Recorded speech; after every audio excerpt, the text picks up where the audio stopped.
বিদায় বেলা আবার কাফন হবে 3টা, মহিলাদের হবে 5টা। শুধু চাঁদপুরওয়ালাদের পুরুষ যারা টাকাওয়ালা তাদের একটা কাফন বেশি হবে 4টা।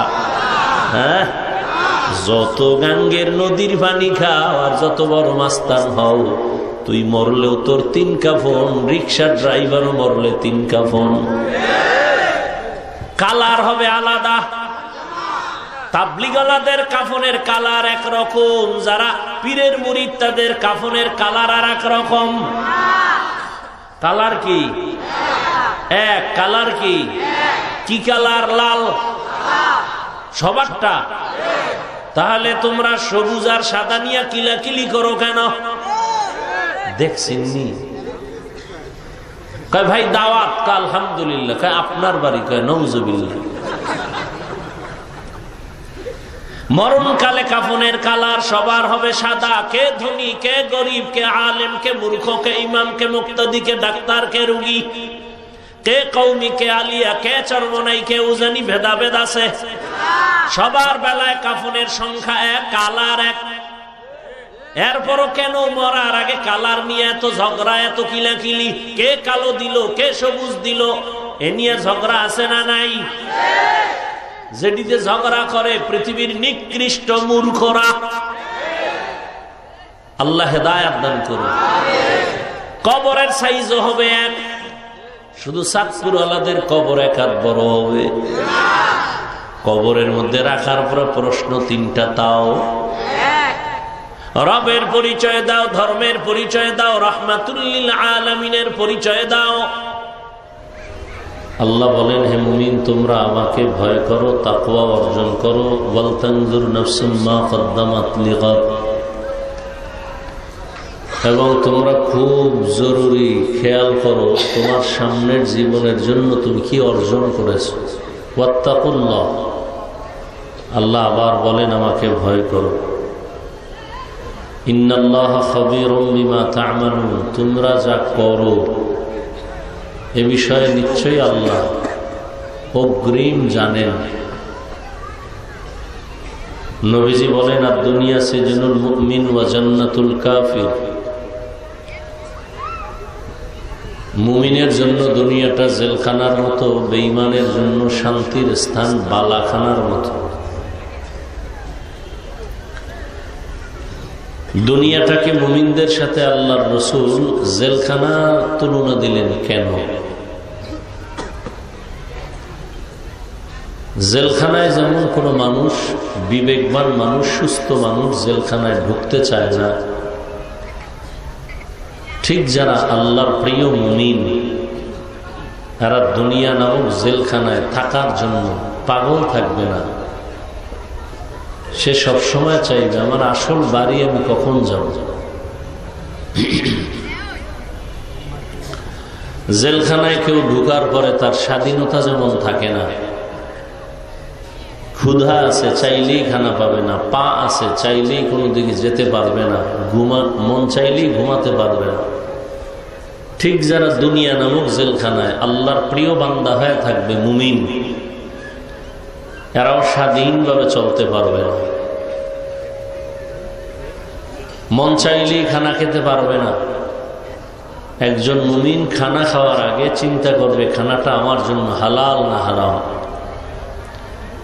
পা আছে মনে করেই যে দৌড়াবে তা না, খেয়াল রাখে সে পা কদম দিবে, যে আবার কদমটা আমি যেদিকে দেই এর দ্বারা কি আল্লাহ বেজার হবে না খুশি হবে, চিন্তা করে সে কদম দেবে।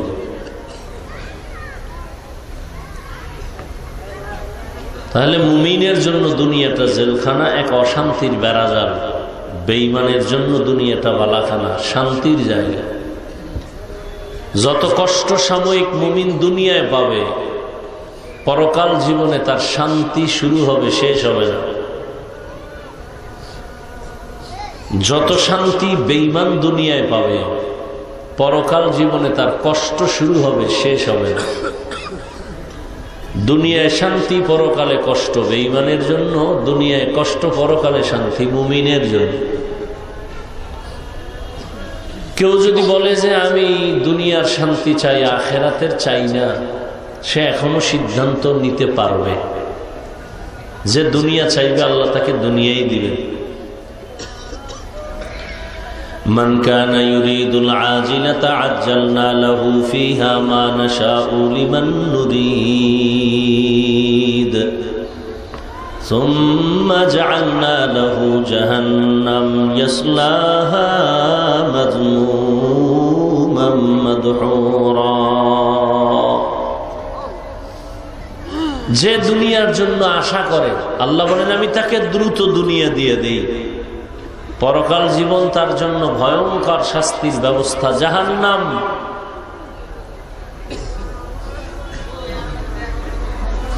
আল্লাহ তাআলা বলেন ও মানুষ, বিশেষ করে যারা মুমিন। কারা মুমিন? যারা আল্লাহ মানে, নবী মানে, কোরআন মানে, হাদিস মানে, আমানতু বিল্লাহি ওয়া মালাইকাতিহি ওয়া কুতুবিহি ওয়া রুসুলিহি ওয়াল ইয়াউমিল আখির ওয়াল কদরি খাইরিহি ওয়া শাররিহি মিনাল্লাহি তাআলা ওয়াল বা'সি বা'দাল মাউত। আল্লাহ মানে, কোরআন মানে, হাদিস মানে, জান্নাত মানে, জাহান্নাম মানে, কিয়ামত মানে, কবর মানে, হাসর মানে। এমন মুমিন যারা, আল্লাহ বলেন তোমরা আমি আল্লাহকে ভয় করো। ভয় বড় দামি এক সম্পদ। এই ভয়ের মেডিসিনটা যত বেশি থাকবে তার দ্বারা অন্যায় তত কম হবে। একটা সন্তান মা বাবাকে খুব ভয় করে, প্রমাণ বলে মা বাবার সামনে সন্তান অন্যায় করে না, কেন? বলে শাস্তির ভয়। একটা ছাত্র শিক্ষকের ভয় করে, প্রমাণ বলে শিক্ষকের সামনে অন্যায় করে না, কেন? শাস্তির ভয়।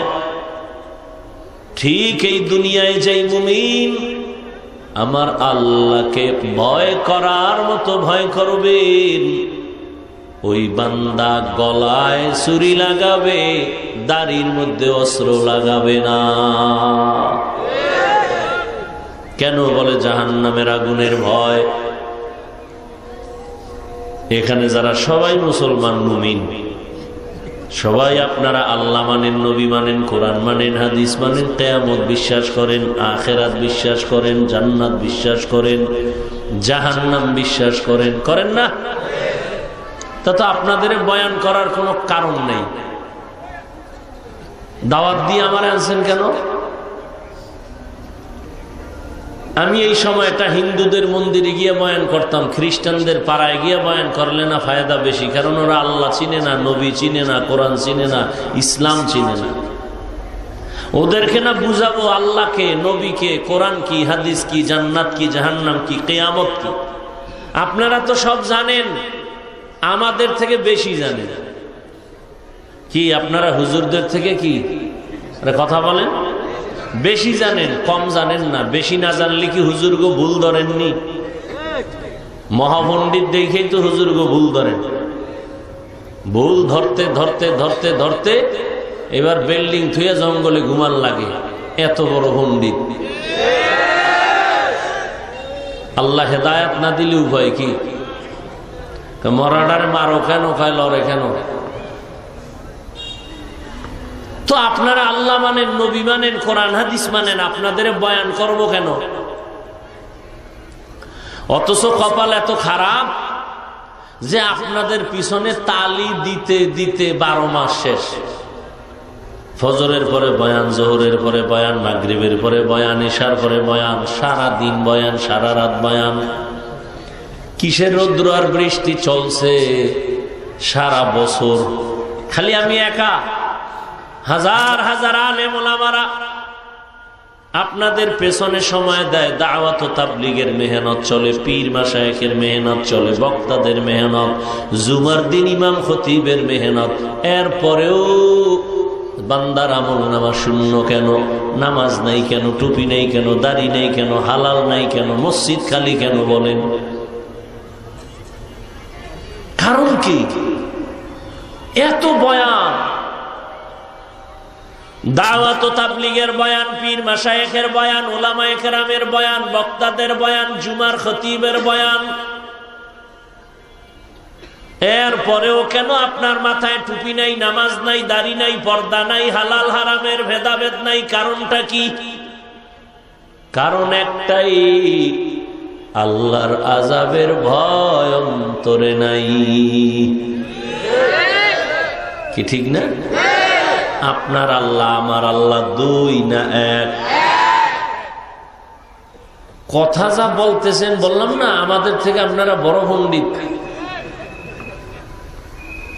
আপনার আল্লাহ আমার আল্লাহ এক, আপনার আমার নবী, আপনার কোরআন আমার কোরআন, আপনার কাবা আমার কাবা, আপনাদের ধর্ম আমার ধর্ম, আপনাদের কালেমা আমার কালেমা, আপনাদের রসুল আমার রসুল।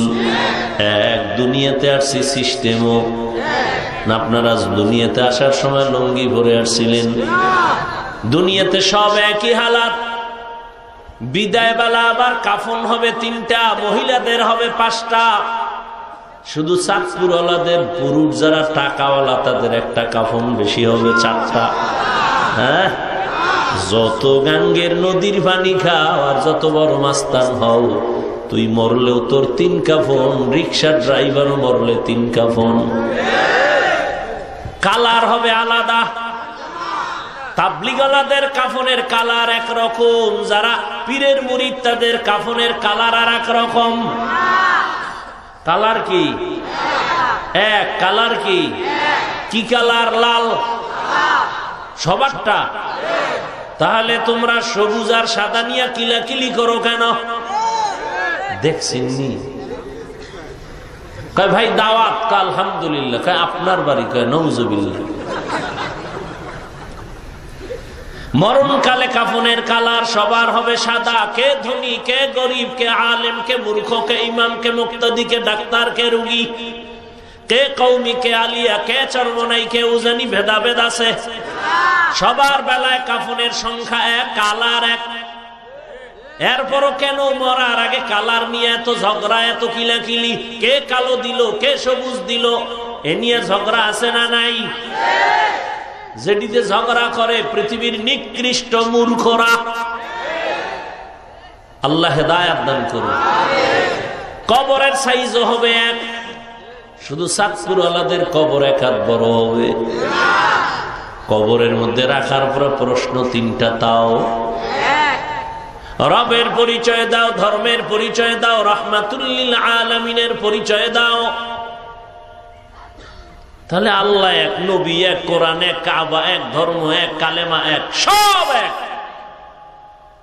আমরা এক আল্লাহর গোলাম, এক নবীর উম্মত, এক কোরআন মানি, রসুল মানি, কাবা মানি, ধর্ম মানি, কালেমা মানি। অথচ আমি টুপি মাথায় না দিলে লজ্জা পাই। তুমি কেমন মুসলমান যে তুমি টুপি দিতে গেলে লজ্জা পাও? আমি দাড়ি কাটলে লজ্জা পাই, তুমি কেমন মুসলমান যে দাড়ি রাখতে গেলে লজ্জা পাও? কেমন কেমন জানি লাগে, তোমার আল্লাহ মনে হয় আর একজন। তাহলে এমন কেন? আমি নামাজ না পড়লে লজ্জা পাই, তোমার নামাজ পড়তে লজ্জা লাগে কেন? আমি মসজিদে না ঢুকলে লজ্জা লাগে, তোমার ঢুকতে গেলে লজ্জা লাগে কেন? আমি পর্দা না করলে লজ্জা লাগে, তোমার পর্দা করতে লজ্জা লাগে কেন? আমি হারাম মরিয়া গেলে খাবো না, গলায় ছুরি লাগাবো, আর তোমার সুদের টাকায় ব্যবসা না করলে ব্যবসা হয় না, মিথ্যা না বললে তোমার লাভ হয় না। তুমি এত নিমক হারাম কেন? তোমার আল্লাহ আলাদা, তো বেঈমানি করো কেন? হারাম খাইয়া তোমার ছেলে মেয়েকে জাহান্নামী বানাইলা, কি জীবনটা দুনিয়াতেই নষ্ট করে দিলা। ও বাবা নামের কলঙ্ক, লজ্জা কই? নিজেও হারাম খাইলা, ছেলেটারে হারাম খাওয়াইয়া জীবনটা নাপাক করলা। বলো তোমার বাচ্চার অন্যায় কি? তারে কেন হারাম খাওয়াইয়া রক্ত নাপাক করলা? তোমার স্ত্রীর অন্যায় কি? স্ত্রীকে হারাম টাকার মাল দিয়া রক্ত কেন নাপাক করলা? বউয়ের হক আদায় করতে পারবি না তো বিয়া করছো কেন? 12 মাস রোজা রাখ। ছেলে মেয়ের হক আদায় করতে পারবি না, তাহলে সন্তান নিছো কেন? বাজা মহিলা বিয়া করবি, মাস্তানি না?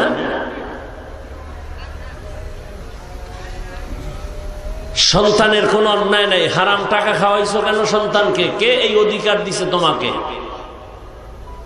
এই দুঃসাহস তোমার হলো কিভাবে?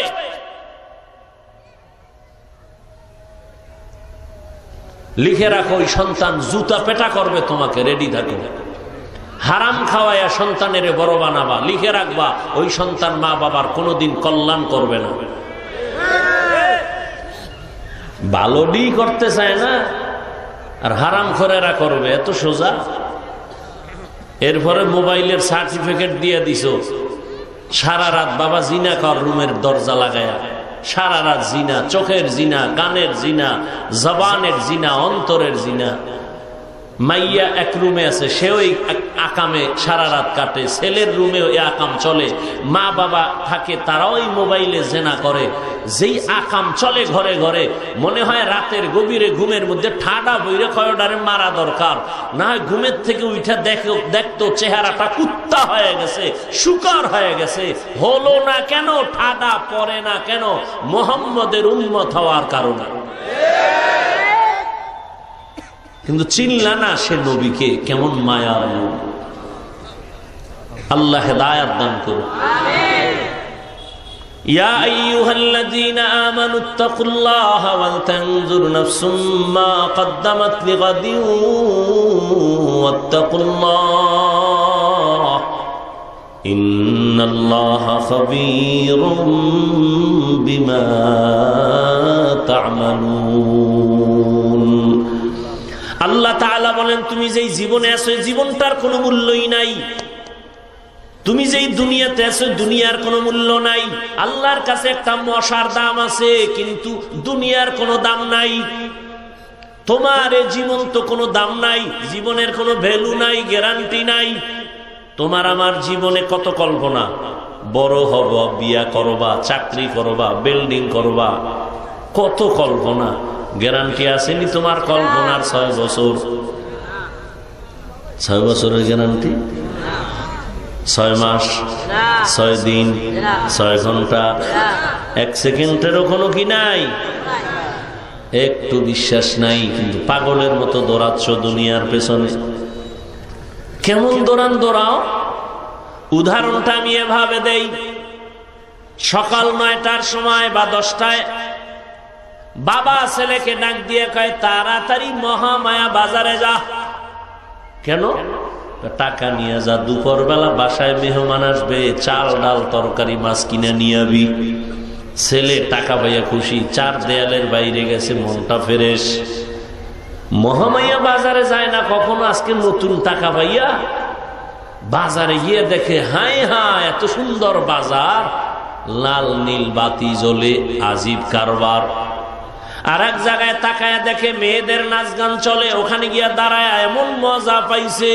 মজা দেখতে দেখতে দেখতে দেখতে ও যে বাজারে কেন আসছে তা ভুলে গেছে। হঠাৎ মসজিদের মিনারে আজান শুরু হয়ে গেছে, কানের মধ্যে পানি গেছে। আমার আব্বাই না আমারে বাজার করতে পাঠাইলো, 1টা বেজে গেল, আজান হয়ে গেল। দুপুর বেলা মেহমান আসবে, উপায় কি আমার? একটা দৌড় দিয়ে তরকারিওয়ালারে কয়, ভাই তোমার তরকারির দাম কত? কত কত কইতে না কইতে পকেটে হাত দিয়ে দেখে টাকাও নাই, হারায় গেছে। ওদিকে বাবায় বেত নিয়ে দাঁড়ায় রইছে, তুই আজ বাজার লই আইলো ফিডামু। তুই যদি তরকারি নিয়ে আও তো ফিডা, আর যদি বাজার ছাড়া ঘর ছাড়া। আল্লাহ তাআলা দুনিয়াতে মানুষ পাঠাইছেন ঈমানের টাকা দিয়া, যা দুনিয়ায় যাবি তোর কোনো কাম নাই, শুধু বাজার করে তাড়াতাড়ি চলে আসবি। ঈমানের টাকা দিয়া দিলাম, দুনিয়ায় যাইয়া তোর একটা কাজ হলো আমলের বাজার করবি। আমলের বাজার, নামাজের আমল, তেলাওয়াতের আমল, রোজার আমল। টাকা দিয়ে দিছে কি? কথা কয় না। قال رسول الله صلى الله عليه وآله وسلم ما من مولود إلا يولد على الفطرة فأبواه يهودانه أو ينصرانه أو يمجسانه إلى آخر الحديث। রহমতের নবী বলেন, দুনিয়ায় যত সন্তান আল্লাহ পাঠান, প্রত্যেকটা সন্তান ঈমানের আলো নিয়ে জন্ম নেয়। মা বাবা সন্তানটারে অগ্নি পূজারী বানায়, মূর্তি পূজারী বানায়, গায়রুল্লাহর গোলাম বানায় মা বাবা। এই জন্য মা বাবার খবর আছে কিয়ামতের দিন। এই তাবলিগওয়ালা পীরের মুরিদ, যত জোরে জিকির করো আর পীরের দরবারে ভাগরি যত ইমান দো, তাবলিগে যত বড় চিল্লা লাগাও, মক্কায় তুমি যতবার লাব্বাইকের আওয়াজ দাও, রেডি থাকো, সন্তানের অন্যায়ের কারণে তোমার হাতে জাহান্নামের হ্যান্ডকাপ লেগে যাবে, রেডি থাকো।